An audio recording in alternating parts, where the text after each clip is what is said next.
Hello friends, welcome to my channel study for you. So guys, जैसा कि आज जो आपका एसएससी एमटीएस का 6 सितंबर के फर्स्ट शिफ्ट का एग्ज़ाम हो गया है दोस्तों, जिसका जो है मैं आपको बिल्कुल 100% एक्यूरेट आंसर के साथ जो है इस वीडियो में बताऊंगा। तो देख लेते हैं कि किस प्रकार के जो है आज आपके 6 सितंबर के फर्स्ट शिफ्ट के एग्ज़ाम में जो है प्रश्न पूछे गए हैं। उससे पहले एक बात और दोस्तों, कि जिन्होंने भी अगर चैनल को सब्सक्राइब नहीं किया है तो एसएससी एमटीएस एग्ज़ाम से रिलेटेड पल पल की अपडेट के लिए जो है चैनल को सब्सक्राइब ज़रूर कर दीजिएगा। और बगल में ही आपको एक बेल आइकन यानी घंटे का निशान भी दिख रहा होगा, तो आप उसे भी जो है ज़रूर प्रेस कर दीजिएगा। तो चलिए वीडियो को स्टार्ट करते हैं। तो आपका पहला क्वेश्चन आया था कि द गाइड पुस्तक के लेखक कौन है। तो देखिए, ये जो आपका द गाइड है ना, जो कि आपका एक उपन्यास है, और इस उपन्यास को जो है ये आपका आर के नारायण जी के द्वारा जो है वो लिखा गया है। तो आर के नारायण आपका यहाँ पे करेक्ट आंसर होगा। इसके अलावा मैं आपको बता दूं कि ये जो आपका द गाइड पुस्तक है ना, ये आपका 1958 में जो ये प्रकाशित हुआ था, और इसी पुस्तक के लिए जो है आर के नारायण को जो है 1960 में साहित्य अकादमी पुरस्कार से भी जो वो सम्मानित किया गया था। इसके अलावा मैं आपको बता दूं कि आर के नारायण जी को जो है 1964 में भारत सरकार के द्वारा पद्म भूषण से और 2000 ईस्वी में जो है पद्म विभूषण से भी जो है वो सम्मानित किया गया था। तो ये फैक्ट भी आपको ध्यान में रखना है। इसके अलावा बात कर ले आर के नारायण जी के द्वारा लिखे गए अन्य पुस्तकों के बारे में, जहां से एग्जाम में प्रश्न पूछे जाते हैं, जैसे कि Malgudi days, bachelor of arts, the guide, the Mahabharata a short and modern, Swami and friends, the painter of science, the English teacher, the vendor of sweets. इसके अलावा the grand mother tales and selected stories. ये सभी जो पुस्तक है ना, ये आपके आर के नारायण के जी के द्वारा जो है वो लिखा गया है। इसके अलावा अन्य पुस्तकों और लेखक की बात कर ले जहां से एग्जाम में प्रश्न पूछे जाते हैं, जैसे कि गीतांजलि और काबुली वाला, ये जो पुस्तक है ना, ये आपके रविन्द्रनाथ टैगोर के द्वारा लिखा गया है।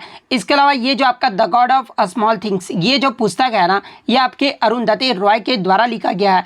और इसी पुस्तक के लिए अरुंधति रॉय जी को जो है 1997 में मैन बुकर प्राइज से भी जो वो सम्मानित किया गया था। इसके अलावा मैं आपको बता दूं कि the ministry of utmost happiness, the algebra of infinite justice, ये तीनों पुस्तक जो है ना, ये आपके अरुंधति रॉय के द्वारा लिखा गया है। इसके अलावा interpreter of maladies, the namesake, the lowland, ये तीनों जो पुस्तक है ना, ये आपके झुम्पा लहरी के द्वारा लिखा गया है। तो ये सारे पॉइंट जो आपको ध्यान में रखना है। नेक्स्ट क्वेश्चन आपका यहाँ पर आता है कि उत्तर प्रदेश सरकार ने दुग्ध उत्पादन को बढ़ावा देने के लिए हाल ही में कौन सी योजना जो वो चलाया गया है। तो देखिए, उत्तर प्रदेश सरकार के द्वारा दुग्ध उत्पादन को बढ़ावा देने और दुग्ध उत्पादकों को उचित मूल्य पर डेयरी सहकारी समितियों के माध्यम से जो है अपना दूध बेचने के अवसर प्रदान करने और उसे सशक्त बनाने के लिए जो है उत्तर प्रदेश राज्य के द्वारा नंद बाबा दुग्ध मिशन जो है वो शुरू किया गया है। तो नंद बाबा दुग्ध मिशन आपका यहाँ पे करेक्ट आंसर होगा। इसके अलावा मैं आपको ये भी बता दूं कि यूपी के राज्य सरकार के द्वारा डेयरी बिजनेस को बढ़ावा देने के लिए जो है यूपी सरकार के द्वारा गोपालक योजना भी जो ये आपका शुरू किया गया है। तो ये फैक्ट भी आपको ध्यान में रखना है। नेक्स्ट क्वेश्चन आपका यहाँ पर आता है कि 1928 में हिंदुस्तान सोशलिस्ट रिपब्लिक एसोसिएशन यानी HSRA की जो स्थापना है ना, ये कहाँ पर हुआ था। तो देखिए, हिंदुस्तान सोशलिस्ट रिपब्लिक एसोसिएशन की जो स्थापना है ये आपका 1928 में चंद्रशेखर आज़ाद, भगत सिंह और सुखदेव थापा के द्वारा दिल्ली के फिरोज शाह कोटला मैदान में किया गया था। तो दिल्ली का फिरोज शाह कोटला मैदान आपका यहाँ पे करेक्ट आंसर होगा। इसके अलावा मैं आपको बता दूं कि हिंदुस्तान सोशलिस्ट रिपब्लिक एसोसिएशन यानी HSRA का जो आपका पुराना नाम था ना, वो आपके HRA था, यानी हिंदुस्तान रिपब्लिकन एसोसिएशन, इसका जो वो पुराना नाम था। और HRA की जो स्थापना है ना, ये आपका अक्टूबर 1924 में जो है कानपुर में राम प्रसाद बिस्मिल और सचिंद्र नाथ सन्याल के द्वारा जो है इसकी स्थापना जो वो किया गया था। तो ये फैक्ट भी आपको ध्यान में रखना है। नेक्स्ट क्वेश्चन आपका यहाँ पर आता है कि अंबुबाची मेला ये जो है कहाँ पर लगता है। तो देखिए, अंबुबाची मेला की बात कर ले तो ये आपका असम के गुवाहाटी में स्थित कामाख्या मंदिर में लगता है। तो असम का गुवाहाटी आपका यहाँ पे करेक्ट आंसर होगा। अगर मंदिर पूछ दिया जाए कि किस मंदिर में लगता है, तो ये आपका कामाख्या मंदिर में लगता है। इसके अलावा असम के अन्य त्यौहार की अगर मैं बात कर लूँ तो देखिए, बिहू फेस्टिवल, मे दम्मे फेस्टिवल, इसके अलावा माजुली फेस्टिवल, देहिंग पटकाई, इसके अलावा काजीरंगा एलिफेंट फेस्टिवल, इसके अलावा अली ए लिंगंग फेस्टिवल, ये सभी जो फेस्टिवल है ना, ये आपके असम राज्य के अन्य फेस्टिवल हैं। तो ये फैक्ट भी आपको ध्यान में रखना है। नेक्स्ट क्वेश्चन आपका यहाँ पर आता है कि मुंबई इंडियंस ने किसे हराकर जो है WPL यानी वुमेन्स प्रीमियर लीग का खिताब जो वो जीत लिया है। तो देखिए जैसे भारत में पुरुषों के लिए आपका IPL आयोजित किया जाता है, उसी तरह भारत में जो है आपका वुमेन्स के लिए यानी महिलाओं के लिए जो है ये आपका वुमेन्स प्रीमियर लीग जो है वो आयोजित किया जाता है। और वुमेन्स प्रीमियर लीग का जो पहला संस्करण है ये आपका 2023 में ही जो है आपका आयोजित किया गया था।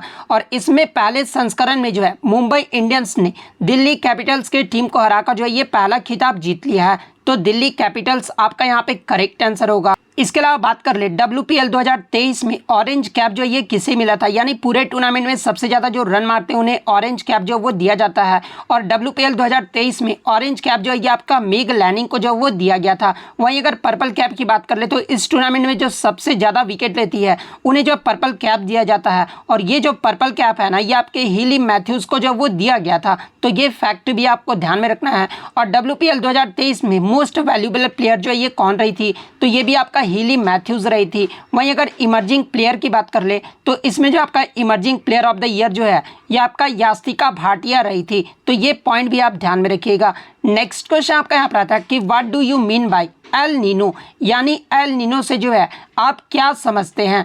तो देखिए एल नीनो की बात कर ले तो ये आपका प्रशांत महासागर के भूमध्य क्षेत्र के उस समुद्री घटना का नाम है जो दक्षिण अमेरिका के पश्चिमी तट पर स्थित इक्वाडोर और पेरू देशों में के जो है तटीय समुद्री जल में कुछ सालों के अंतराल पर जो ये आपका घटित तो होते रहता है। यानी ये जो आपका एल नीनो है ना ये आपका एक गर्म जलधारा है। तो गर्म जलधारा आपका यहाँ पे करेक्ट आंसर होगा। नेक्स्ट क्वेश्चन आपका यहाँ पर आता है कि मानव विकास रिपोर्ट 2021-22 के अनुसार जो है मानव विकास सूचकांक यानी ह्यूमन डेवलपमेंट इंडेक्स में जो है 2022 में भारत का रैंक जो वो क्या रहा था। तो देखिए ह्यूमन डेवलपमेंट इंडेक्स 2021-22 में जो भारत का स्थान है ना वो 191 देशों में 132वें स्थान पे जो आपका भारत देश रहा था। तो 132 आपका यहाँ पे करेक्ट आंसर होगा।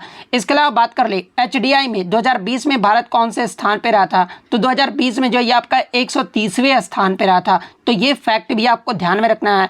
इसके अलावा मैं आपको बता दूं कि ये जो आपका HDI है ना ये आपके UNDP के द्वारा जो वो जारी किया जाता है। यानी UNDP का अगर फुल फॉर्म पूछा जाए तो देखिए इसका जो फुल फॉर्म होता है ना वो आपके संयुक्त राष्ट्र विकास कार्यक्रम होता है। तो ये पॉइंट भी आप ध्यान में रखिएगा। नेक्स्ट क्वेश्चन आपका यहाँ पर आता है कि मुंबई से गोवा के तट को जो है क्या कहते हैं। तो देखिए मुंबई से गोवा के तट को जो है ये आपका कोंकण तट कहा जाता है। तो कोंकण तट आपका यहाँ पे करेक्ट आंसर होगा। इसके अलावा कोंकण तट की अगर लंबाई की बात कर ले तो देखिए इसकी जो लंबाई है ना समुद्र तट से वो आपका 720 किलोमीटर है। तो ये फैक्ट भी आपको ध्यान में रखना है। इसके अलावा अगर मालाबार तट के बारे में पूछा जाए कि मालाबार तट जो है ये किसे कहते हैं, तो देखिए पश्चिमी तटीय पट्टी जो कि आपका दक्षिण से गोवा से भारत के सबसे दक्षिणी जो सिरा है वो आपका कन्याकुमारी है, यहाँ तक जो आपका सिरा जाता है ना उसे ही जो आपका मालाबार तट जो है वो कहा जाता है। इसके अलावा अगर कोरोमंडल तट की बात कर ले तो देखिए दक्षिण भारत के पूर्वी तमिलनाडु राज्य में विस्तृत एक तटीय मैदान को जो है यह आपका कोरोमंडल तट जो है वो कहा जाता है। तो ये पॉइंट भी आपको ध्यान में रखना है।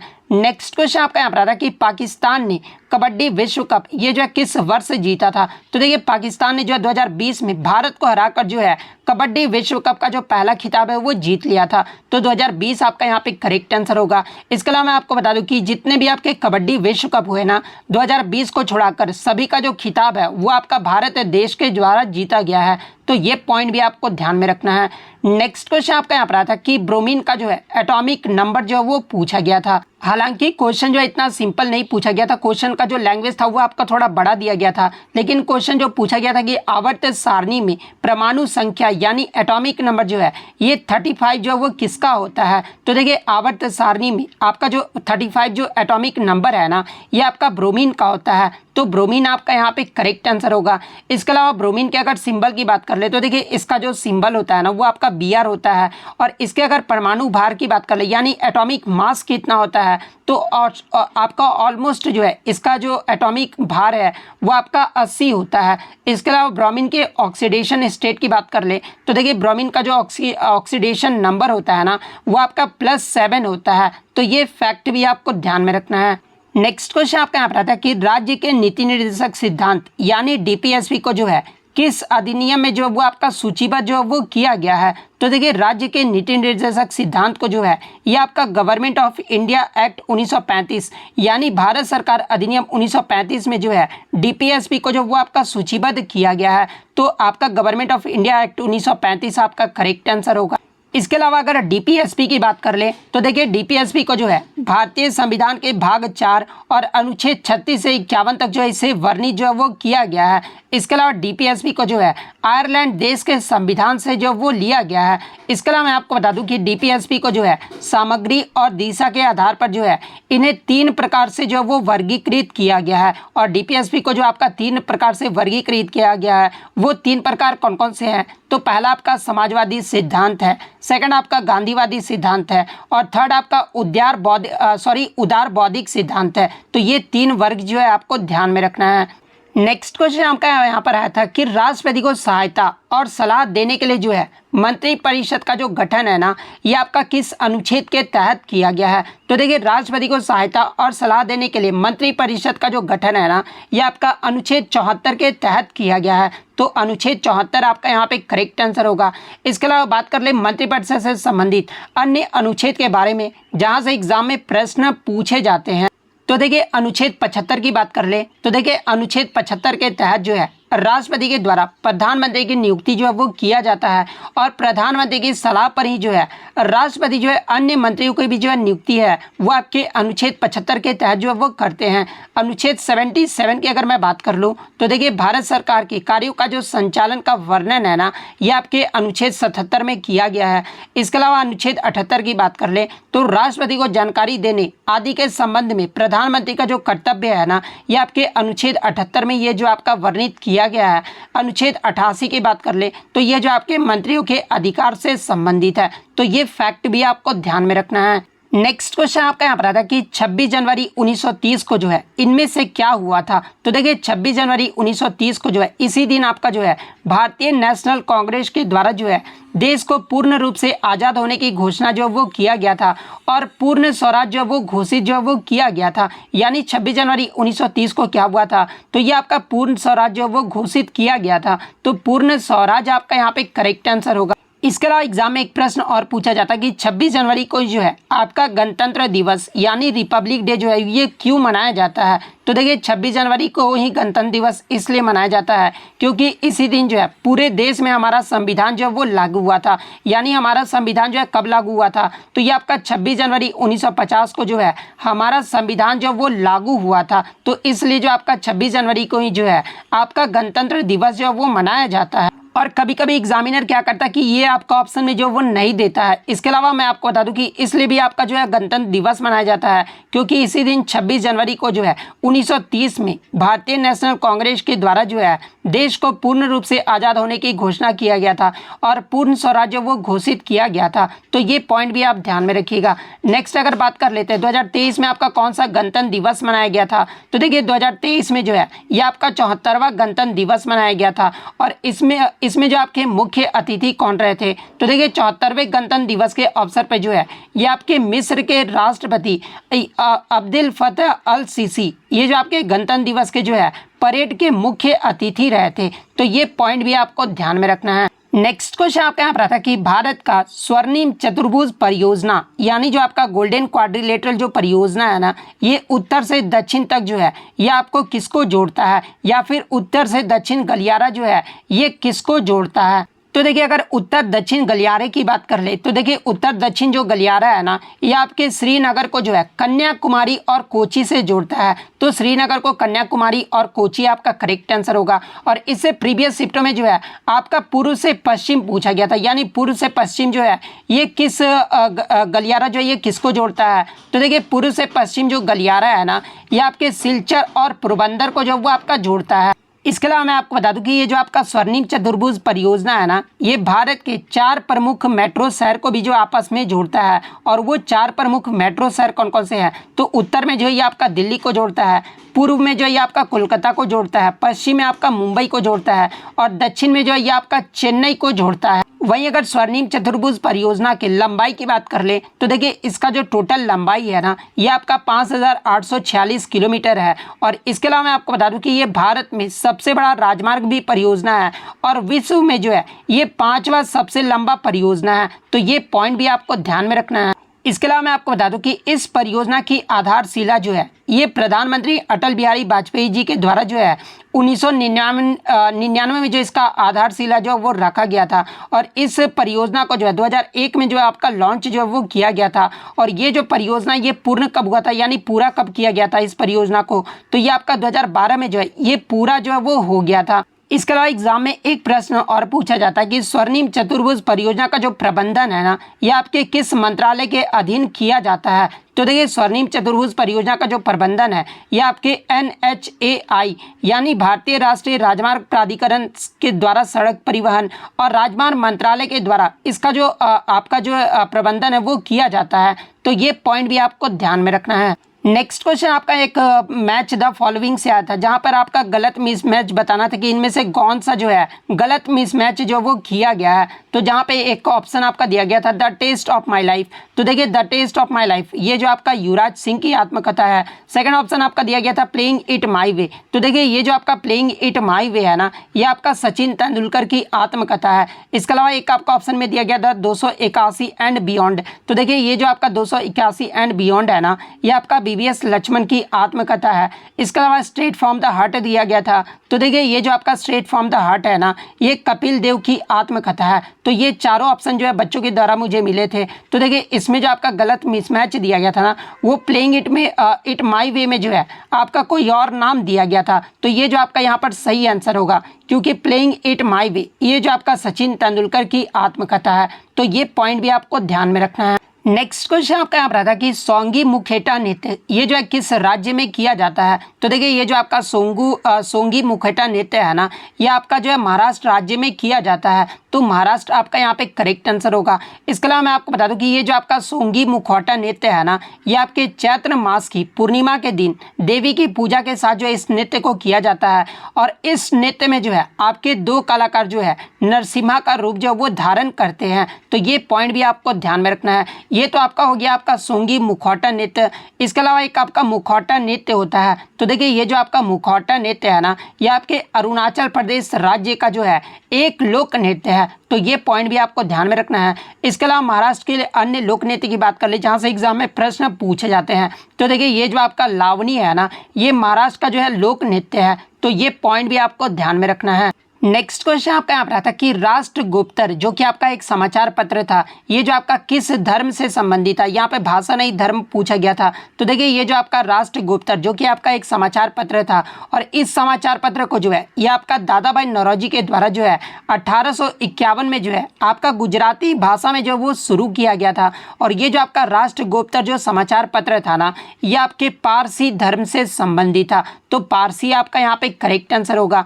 इसके अलावा दादा भाई नौरोजी की अगर मैं बात कर लूँ तो देखिए दादा भाई नौरोजी को जो है भारत का grand old man of India भी जो है वो कहा जाता है।